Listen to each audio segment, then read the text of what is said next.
J'ai longtemps pensé, je vous promets que c'est la vérité, que c'était les plus belles années de ma vie. Si je fais ce métier-là aujourd'hui et si je prends du plaisir à faire ce métier-là, c'est parce que j'ai eu une culture de l'effort, une culture de la synthèse, une culture de la réflexion. Il y avait autour une volonté de l'équipe d'enseignement et des pères jésuites de nous faire découvrir le monde tel qu'il était. J'ai été nourri dans ma vie spirituelle par la fréquentation donc, de jésuites qui ont été pour moi des témoins édifiants. Oui, la devise de Sainte-Geneviève dans laquelle j'ai terminé mes études, c'était « servir », qui est une très très belle devise à mon avis, et dont je m'inspire encore aujourd'hui. Les préfets, les pions, les profs, ils connaissaient notre histoire à chacun.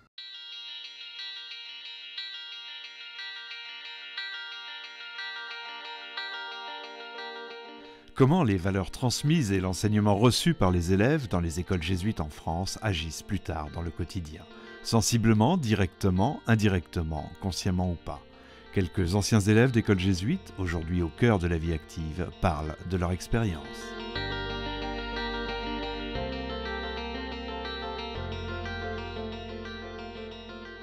Je relie ça immédiatement avec mon activité principale qui est de faire de la mise en scène et d'avoir en face de moi un comédien ou plusieurs comédiens. Je suis un peu un coach, quoi. J'essaye de tirer le meilleur de chacun d'eux. Jeunes gens, ça va? Moi, je suis radiologue, je suis aussi enseignant à la faculté, donc cette philosophie-là, moi, j'y adhère totalement. Mon travail en tant qu'enseignant, c'est bien sûr de faire en sorte que mes étudiants sortent meilleurs que ce qu'ils étaient entrés dans cette faculté, ou en tout cas dans la spécialité que j'enseigne, la radiologie. Donc j'essaie de faire en sorte que chaque étudiant ait une attention particulière et qu'on ne laisse personne sur le bord du chemin. Je pense pas que c'est ce qui me définisse le plus que de dire moi maintenant dans la vie je donne de l'attention aux autres. Franchement, je trouve vraiment pas plus que quelqu'un d'autre. Dans la famille, mes enfants, c'est sacré, donc évidemment que je leur donne de l'attention, mais donner de l'attention à ses enfants, c'est facile. Salut! J'avais en face de moi des professeurs qui nous voyaient comme des êtres de réflexion à part entière. C'est pas le relationnel aux parents, c'est pas le relationnel aux amis, c'est un rapport aux adultes différent. Clémence, tu nous expliques ce qu'on fait? D'abord, on va plutôt commencer par là. D'accord. Parce qu'en fait, là, on ne fait pas les tises. C'est vrai que les communautés de l'Arche dans lesquelles je vis depuis maintenant 33 ans, ces communautés de l'Arche sont des communautés basées sur une seule chose, c'est la relation entre des personnes avec un handicap et ceux qui viennent pour partager leur vie et qui n'ont pas forcément de handicap, en tout cas pas de handicap visible. Au lieu de devenir le généreux qui vient au service de la personne handicapée, eh bien, je deviens un ami qui reçoit, et cet échange-là, mutuel, voilà, c'est le propre de la relation qu'on essaie de vivre. Les relations de personne à personne sont l'essentiel de ce que j'ai appris chez les jésuites. Et aujourd'hui, dans le monde de l'entreprise, ça va s'exprimer principalement par la collaboration. Il y a une phrase qui m'a beaucoup marqué de Saint-Exupéry, qui est « Seuls sont frères les hommes qui collaborent ». D'accord, donc c'est pas encore complètement officiel. Donner le meilleur de soi-même, continuer même quand on chute et recommencer, remonter sur le vélo, pour moi c'était normal. C'est pas facile de travailler seul. Les acteurs, c'est pas comme les chanteurs ou pas comme les danseurs ou les musiciens. Les musiciens, les chanteurs et les danseurs, ils commencent à 4 ans, ils travaillent comme des malades. Alors que les acteurs, ça vient plus tard, c'est une vocation plus tardive. Et donc il peut y avoir le risque de pas très bien savoir comment travailler. Alors moi là-dessus, j'ai jamais eu de problème. C'est terminé pour les sensations désagréables, maintenant vous attendez que ça passe. C'est difficile, compliqué, tout évolue et donc cette recherche de l'excellence, elle est quotidienne. C'est quelque chose qui m'obsède un peu parce que dans le journalisme, si vous n'êtes pas rigoureux, c'est la porte ouverte à des approximations, à des erreurs. À la rigueur, c'est même la première chose qu'on vous demande, c'est d'être exact sur les faits, sur les termes que vous employez. Et cette rigueur, je l'ai apprise avec eux. Mais qu'est-ce qui fait qu'un jour, on va dire un artiste se lève et décide d'écrire une pièce de théâtre? C'est une vieille idée, la recherche de l'excellence. Si déjà on pouvait faire en sorte que tout le monde s'en sorte, et pour le coup, je crois que c'est ce qu'ils ont appliqué avec moi. Ils n'ont pas essayé de faire de moi quelqu'un qui faisait partie de l'élite ou quoi que ce soit. Ils ont juste trouvé ce qui allait faire de moi un être humain, enfin un homme libre. D'accord. Ils sont contents, ils sont motivés? On a tous nos forces, nos faiblesses, nos qualités, nos défauts. Ce qui est important, c'est qu'on ait envie de faire. Et après, le travail, notamment de direction d'une société, c'est d'essayer de, comme on dit chez BIC, un petit peu de faire jouer les attaquants en attaque, les défenseurs en défense, les milieux en milieu, et que toutes ces personnes-là collaborent au maximum pour atteindre une excellence. Je sais si j'ai le souvenir, en effet, d'un certain culte de l'excellence donc au Caousou, à l'école où j'étais. Au demeurant, la confrontation avec le handicap, avec la faiblesse, avec la personne qui vit l'échec, qui vit le rejet, m'a amené à découvrir que ce qui était de l'ordre de l'excellence n'était pas source de bonheur. Et l'accueil de ma faiblesse, l'accueil de la faiblesse d'autrui, fait partie des éléments qui, à mes yeux, doivent entrer profondément en équilibre avec ce désir d'être bon au sens d'être excellent. Et il y a donc tout un travail d'accueil de la faiblesse que l'Arche m'apprend, que la confrontation avec les personnes handicapées m'apprend, et qui, d'une certaine manière, vient équilibrer ce qui pourrait être quelque chose d'un peu déséquilibré et exclusif dans la formation jésuite. Super. Allez, on va continuer notre petite promenade. Aujourd'hui, moi, je ne suis pas pratiquante, je ne suis pas croyante, mais c'est vrai que j'ai toujours été passionnée par les questions de religion. C'est pour ça que moi, quand j'étais à Saint-François, j'étais pas croyante à l'époque, mais je me passionnais pour la culture religieuse, et on avait d'ailleurs des cours de culture religieuse qui étaient bien au-delà du catholicisme. C'est vrai que la croyance m'a toujours interpellée. J'aurais bien aimé savoir ce que ça veut dire que de croire en Dieu.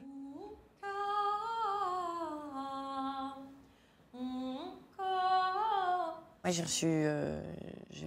j'ai eu la foi au moment de ma confirmation, qui était donc à Franklin. Donc à partir de là, moi, j'ai eu l'impression que j'étais guidée par Dieu, de toute façon, dans mes choix et tout. Donc ça me paraissait complètement naturel. Enfin, en tout cas, j'en avais besoin même. J'ai toujours aimé cette dimension de foi à Franklin. Chez chasse à chaque se choisit, son si cher, chaque si cher qu'il charme peu. Ces écoles, c'est des écoles qui ont des très bons niveaux scolaires. Mais le truc en plus, c'est qu'il y a la foi. Parce que si c'est juste être bon et qu'on n'est pas bon, parce qu'un mec n'était pas bon, on n'est pas tous bons. La dimension spirituelle était super forte. Il y avait les journées missionnaires, que tout le monde préparait ça pendant des plombs, toutes les mères de famille qui s'y mettaient. C'était hyper important. Il y avait plein d'autres dimensions à Franklin. Seul le vieillard protégé a su un jour me prendre et me capturer avec ses Le prolongement, perles c'est que idiotes. j'ai quand même envie de déchirer sur scène. Hein. C'est quand même vrai. Je dirais que la dimension de foi, la dimension de sens et la dimension de sens envers les autres est très, très, très important. C'est l'été qui commence. Ah oui, ça c'est vrai. Donc ça, c'est la buvette de Mama Fanta. Bonjour mesdames. Mais en particulier un scanner qu'il a passé à Montpellier pour me le descendre vite à l'angio. Je ne sais pas si mes faits et gestes de tous les jours sont strictement religieux, je ne sais pas. Je ne pense pas. Enfin, c'est en moi, ça continue à m'habiter. Je pense que ma façon d'être et l'attention que je porte aux autres sont probablement liées à ce que j'ai reçu comme enseignement, à la fois scolaire, mais aussi religieux chez EGES. Alors, qu'est-ce que tu fais, toi? Je fais du contrôle. Du contrôle de quoi? Les cartes info. Non, interdit. C'est évident que je ne suis pas arrivé dans l'Arche sans avoir cette relation et cette relation familière, je dirais, avec Dieu, avec la personne de Jésus. Cependant, ce à quoi je ne m'attendais pas, c'est que la personne handicapée renforce cela.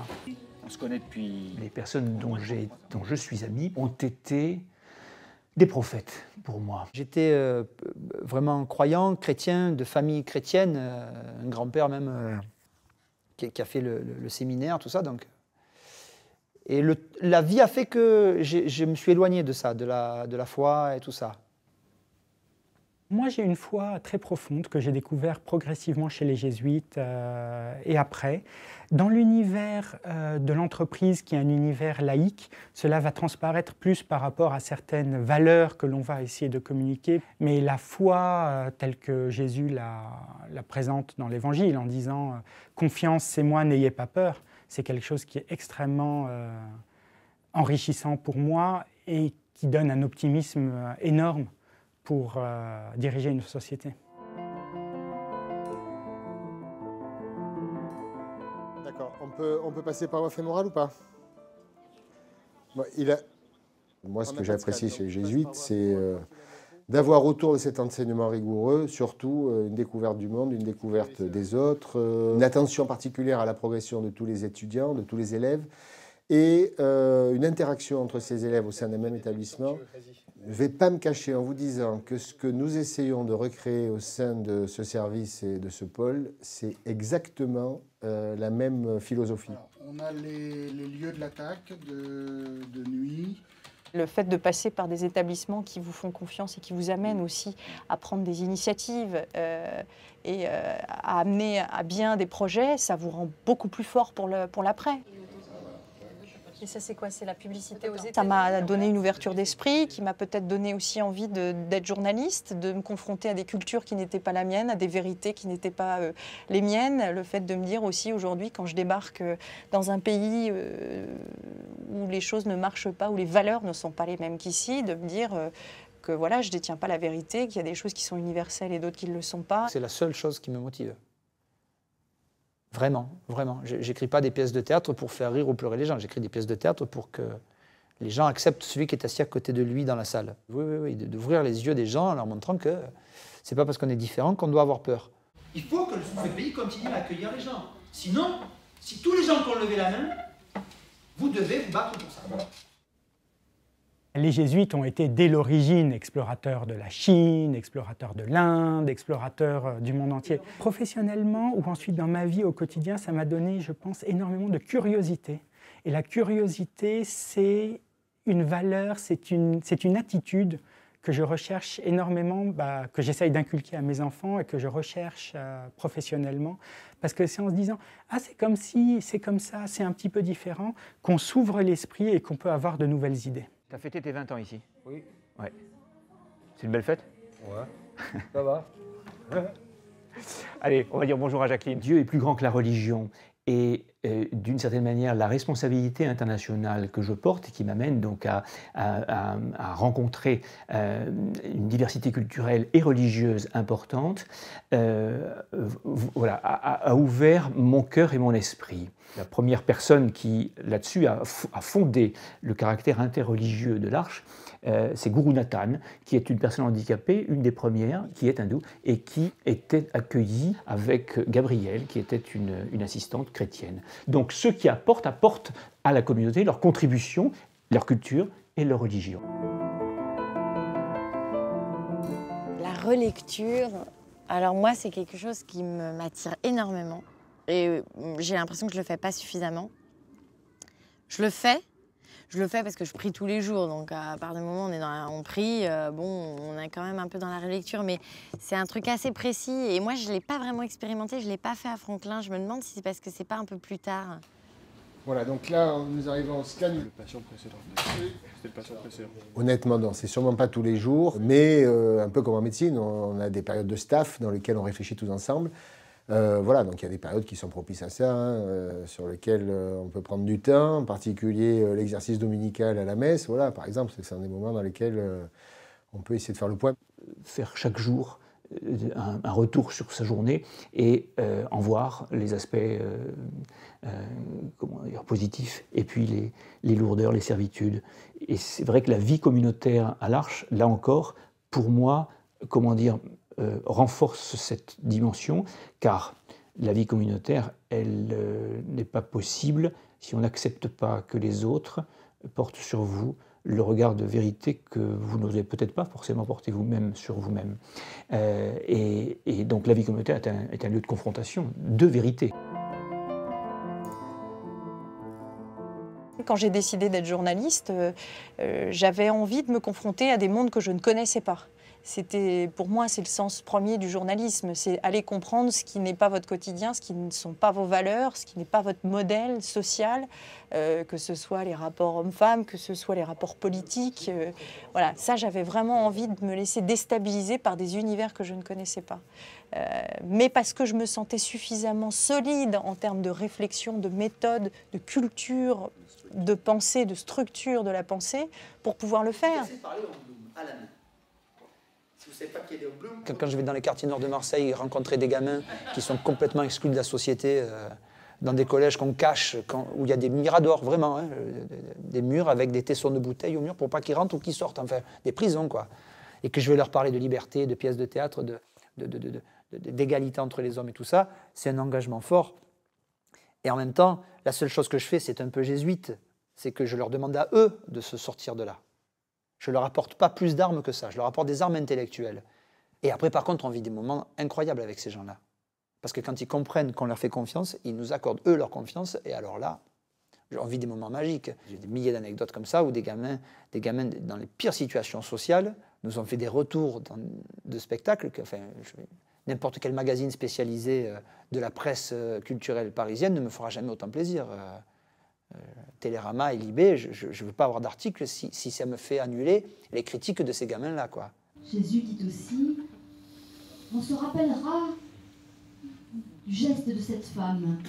Le leadership de service dans l'Arche, je crois qu'il s'inspire de ce que j'ai appris chez les jésuites, mais de ce que Jésus nous apprend, notamment avec le geste du lavement des pieds, qui est un geste central chez Jésus et qui est un geste extrêmement fort à l'Arche, c'est-à-dire qu'un leadership qui n'est pas top-down, qui n'est pas de haut en bas, mais qui est avant tout de bas en haut et qui est dans un mouvement perpétuel de cette nature. D'accord, super. En fait, une entreprise comme la nôtre va fonctionner uniquement par structure projet mutuelle. Parce que le monde dans lequel on vit est trop compliqué pour qu'une seule personne ait la réponse à tout. Et donc c'est très important d'apprendre de vos collègues, d'une part, et ensuite de former des structures projets qui vont essayer de répondre à un challenge précis. Pas de maître, enfin il faut quand même qu'il y ait quelques enseignants-chefs, entre guillemets, mais oui, effectivement, oui, c'est un partage permanent. Enfin, une des idées qui sous-tend l'enseignement de la médecine, c'est que l'enseignement soit approprié par les étudiants et que c'est eux-mêmes maintenant, petit à petit, qui réalisent l'enseignement pour leur pairs. L'image d'un bonheur, comme je le disais au départ, est l'image d'une grande amitié. Honnêtement, mes deux seules amies qui sont heureuses, solides, c'est mes deux amies de Franklin. Je me dis, mais c'est dingue quand même. Il faut être dans un lycée jésuite pour être bien vrai dans ses pompes. Est-ce que je me suis posé la question de savoir si mes enfants s'inscriraient dans une école jésuite? Non, je ne me suis pas posé la question. Et d'ailleurs, ils y sont allés de façon tout à fait naturelle. Est-ce qu'ils ont apprécié l'enseignement à l'école de Provence? Oui. Est-ce qu'ils en sont sortis meilleurs? Oui, ça j'en suis certain. On m'a pris pour ce que j'étais et on m'a accepté. J'essaye de prendre les gens pour ce qu'ils sont et de les accepter. Ensuite, si ce que je leur dis les rend meilleurs, tant mieux pour eux, tant mieux pour moi. Je crois que c'est surtout ça. Donc je reste convaincu que ce que j'ai à leur dire est juste, que peut-être ça va les aider dans leur vie future. Donc en ça, je suis en plein accord avec ce que j'ai vécu quand j'étais élève dans un lycée jésuite. Les gens m'enseignaient quelque chose avec l'espoir que je sois un jour un homme libre. Ce mot-là, je l'ai entendu. Je l'ai entendu dans les discours au début d'année. On était assis dans la grande chapelle et on va faire de vous des hommes et des femmes libres, il nous disait le directeur. Sur le coup, on s'en fout quand on est jeune. Mais après coup, on se rend compte de l'importance de ces mots-là, quoi. J'essaye de faire pareil.